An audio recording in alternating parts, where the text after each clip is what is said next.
Assalamualaikum warahmatullahi wabarakatuh. Perkenalkan, nama saya Ismayanti dengan NIM 90200124128. Baik, di sini saya akan memenuhi tugas MIP dari mata kuliah pengantar bisnis.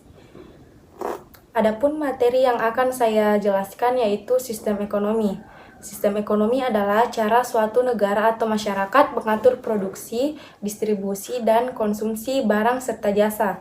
Setiap negara memiliki sistem ekonomi yang berbeda yang umumnya dipengaruhi oleh nilai-nilai kebijakan pemerintah dan kondisi sosial. Adapun jenis-jenis sistem ekonomi ada 4. Yang pertama, sistem ekonomi tradisional. 2. Sistem ekonomi pasar atau kapitalis. 3. Sistem ekonomi komando atau terpimpin. Dan 4. Sistem ekonomi campuran. Baik, saya akan menjelaskan satu persatu jenis-jenis sistem ekonomi. Yang pertama, sistem ekonomi tradisional. Sistem ekonomi tradisional adalah sistem ekonomi yang didasarkan pada kebiasaan, tradisi, dan adat istiadat yang diwariskan dari generasi ke generasi. Dalam sistem ini, cara produksi, distribusi, dan konsumsi barang serta jasa ditentukan oleh tradisi atau kebiasaan yang sudah lama ada. Biasanya sistem ekonomi ini ditemukan di masyarakat pedesaan atau suku-suku yang masih bergantung pada kegiatan pertanian, perikanan, dan berburu. Adapun ciri-ciri sistem ekonomi tradisional. 1. Teknik produksi turun-temurun dan sederhana. 2. Modal sedikit dan produksi sedikit cukup untuk memenuhi kebutuhan sendiri. 3. Pertukaran dilakukan dengan sistem barter. 4. Tanah sebagai sumber penghasilan. 5. Belum mengenal pembagian kerja, hanya sebatas kekeluargaan. Dan 6. Masih terikat tradisi. Adapun kelebihan sistem ekonomi tradisional. 1. Stabilitas sosial tinggi karena adanya nilai-nilai kebersamaan. 2. Lingkungan alam cenderung terjaga karena masyarakat menggunakan sumber daya secara bijak. Adapun kelemahan sistem ekonomi tradisional. Yang pertama, teknologi sederhana. 2. Kualitas barang rendah. 3. Ekonomi statis tidak berkembang. Kedua, sistem ekonomi pasar atau kapitalis.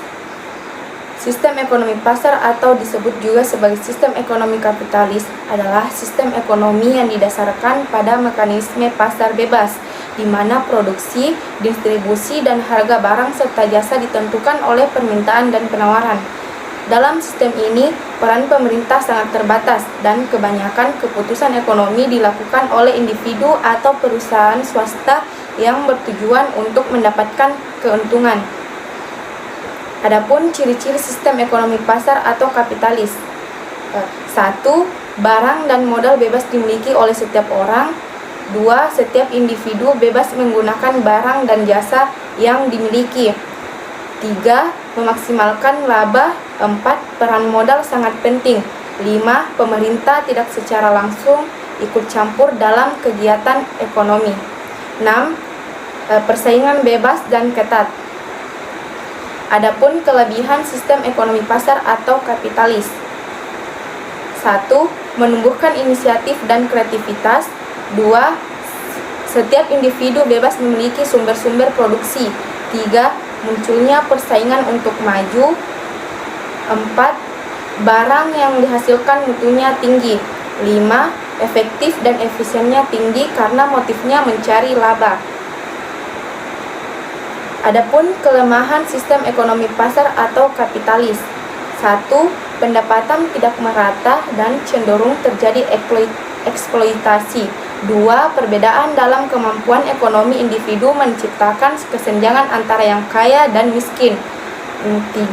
Perusahaan besar dapat mendominasi pasar, mengurangi persaingan, dan menaikkan harga. 4. Kurang perhatian pada kesejahteraan umum karena berfokus pada keuntungan perusahaan bisa mengabaikan aspek sosial atau lingkungan. Contoh negara yang menggunakan sistem ekonomi pasar adalah Amerika Serikat. Ketiga, sistem ekonomi komando atau terpimpin.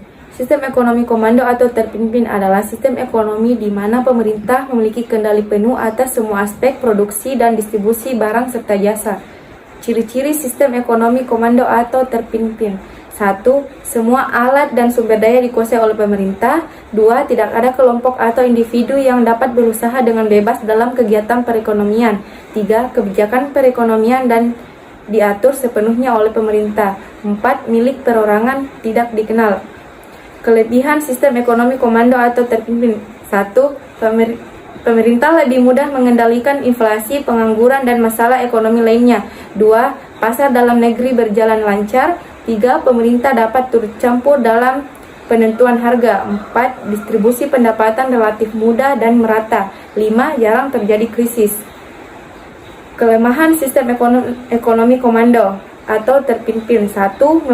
Mematikan inisiatif dan kreativitas dan potensi individu maju. 2. Sering terjadi monopoli yang merugikan masyarakat. Dan 3. Masyarakat tidak memiliki kebebasan dalam memanfaatkan sumber daya. Contoh negara yang pernah atau masih menerapkan sistem ekonomi komando adalah Uni Soviet pada masa lalu dan Korea Utara. Dan yang terakhir, sistem ekonomi campuran. Sistem ekonomi campuran adalah sistem ekonomi yang menggabungkan elemen dari sistem ekonomi pasar dan sistem ekonomi komando. Dalam sistem ini, baik pemerintah maupun sektor swasta memiliki peran dalam perekonomian. Pemerintah mengendalikan sektor-sektor strategis yang penting bagi kepentingan publik seperti kesehatan, pendidikan, dan infrastruktur. Sedangkan sektor swasta diberi kebebasan untuk beroperasi dalam berbagai sektor lainnya. Ciri-ciri sistem ekonomi campuran. 1. Gabungan sistem ekonomi pasar dan komando atau terpimpin. 2. Pemerintah melakukan intervensi dengan membuat peraturan, menetapkan kebijakan fiskal, moneter, membantu mengawasi swasta. 3. Barang modal yang vital dikuasai oleh negara. 4. Peran pemerintah dan swasta berimbang. Kelebihan sistem ekonomi campuran. 1. Kestabilan ekonomi terjalin. 2. Pemerintah dapat lebih fokus menggerakkan UMKM. 3. Terdapat kebebasan berusaha sehingga mampu mendorong kreativitas dan inisiatif. 4. Terdapat pengakuan atas hak dan milik individu terhadap sumber produksi meskipun ada pembatasan. Kelemahan sistem ekonomi campuran. Terdapat kesulitan untuk menentukan batas kegiatan ekonomi yang seharusnya dilakukan pemerintah atau swasta. Contoh negara yang menggunakan sistem ekonomi campuran adalah Indonesia, Prancis, dan India.